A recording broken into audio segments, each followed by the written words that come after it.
To start off, tell us about yourself. Give us your name, age, and occupation. Sure. My name is Danny. I'm a 32-year-old firefighter from the Bronx, New York. I work in the Bronx. I'm born and raised in the Bronx. And yeah, Why are you here on Survivor? I'm here because me and my sister and her kids started watching the show. They ran down. We lived together in a two-family house. They ran down to my apartment and they said, "Uncle, you got to come watch the show and you need to be on this show." That was maybe between 10 and 15 years ago, and we've been watching it religiously every week since. And my niece is in college now. She filled out my application and did everything for me, and the whole concept of the show terrifies me, and I'm someone who's drawn to things that terrify me. So here I am. Give me one Survivor winner and one non-winner who you identify with the most. I identify with Jeremy Collins the most. I think he does a beautiful job of being affably cunning. So he's cunning. He plays the game, but he does it in a way where, I mean, who doesn't love Jeremy? My mother loves Jeremy, like absolutely. My mom donates money to St. Jude in all of his seasons, so they give him good luck. So I definitely relate to him. Um, and a loser. Hmm. This memory always pops out in my mind of when Christian took out Alec in the individual immunity in David versus Goliath. And I like Alec, he's a cool dude, but I think there's a telltale sign in this game. This game has, like, it's like alive. If you're arrogant, Survivor is going to humble you, and I think that happened there. And so that's a memory I always remember. So, like, big ups to Christian. That was like a beautiful moment when he outlasted him. Both of them were absolutely incredible, but Christian got the nod on it. What's your favorite moment in Survivor history? Oh, I have to bring it back to it. That's actually my favorite moment when Goliath got slayed by David, and Christian, Christian outwilled him, and then a close second is when Jeff threw everybody for a loop, and the able to go back in time with Erica season 40. I love that. I love that the game of Survivor is just constantly evolving. It's a live game. It's just not a complacency kills in every facet of life, and that just showed, yo, dude, you can't sit back and just cruise through. Oh, Survivor is what it is. No, it's constantly changing, and that flipped everything upside down. What's one life experience you feel has prepared you most for the game? It's hard to.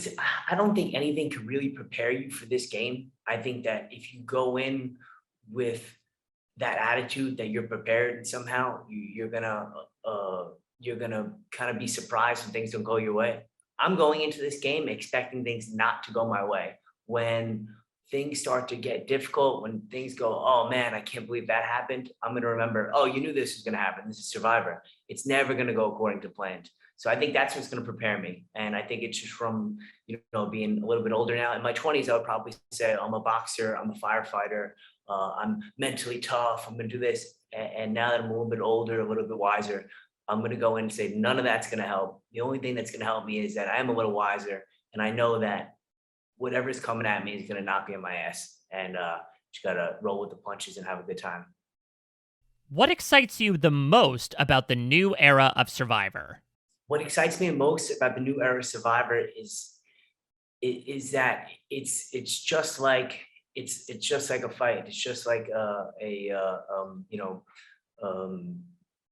life. It's just like anything you're gonna approach is that you can go in with a game plan and to pull like Mike Tyson. Everybody got a game plan until they get punched in the face, and this game's gonna punch you in the face. So I find that exhilarating. I think that it brings out the best in human beings.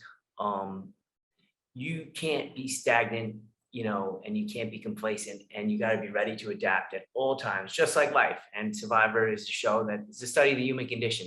So what better way to show the human condition than having to improvise, adapt, and overcome at every single corner. And Jeff's going to do that. And we're not going to be able to see season 43. I'm sure he threw the ringer at those dudes, and he's going to do the same thing to us. What do you think people will perceive you as? I think that people originally perceived me as I potentially like a bro-ish frat boy jerk.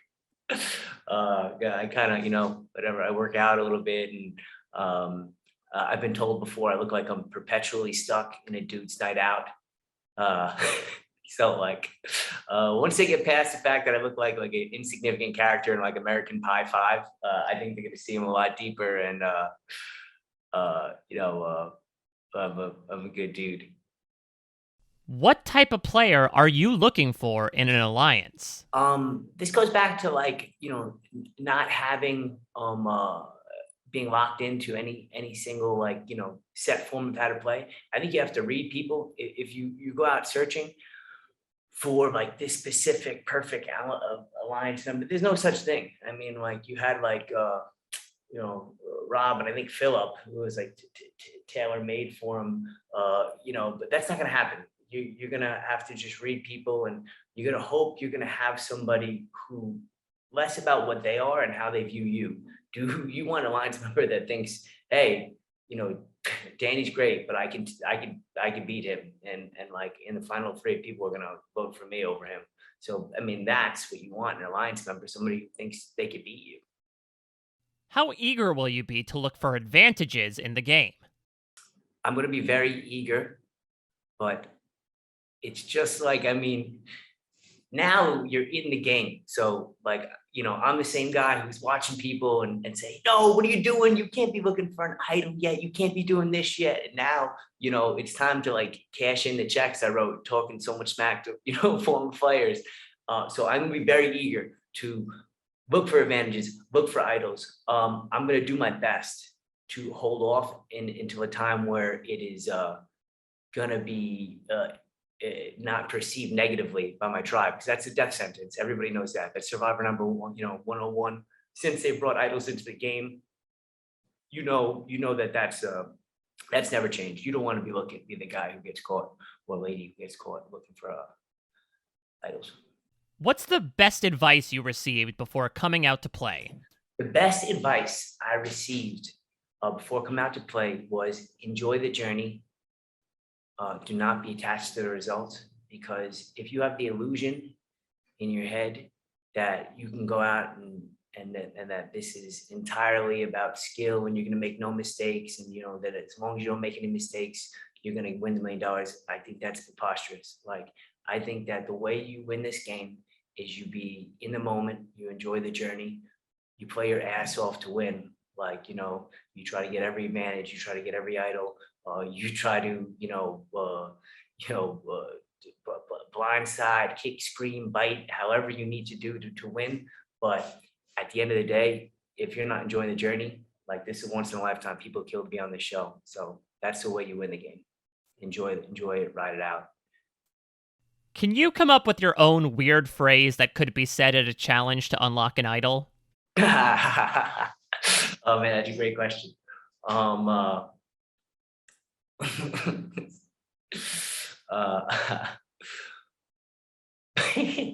right, yeah. Sometimes if I don't want to stop, do I have to boogie oogie oogie? What celebrity or fictional character would you want to come out for a loved one's visit? All right, if I could have any celebrity or fictional character, I would take Harry Potter. That's I'm a Harry Potter nerd, and yeah, I would come out and meet the chosen one.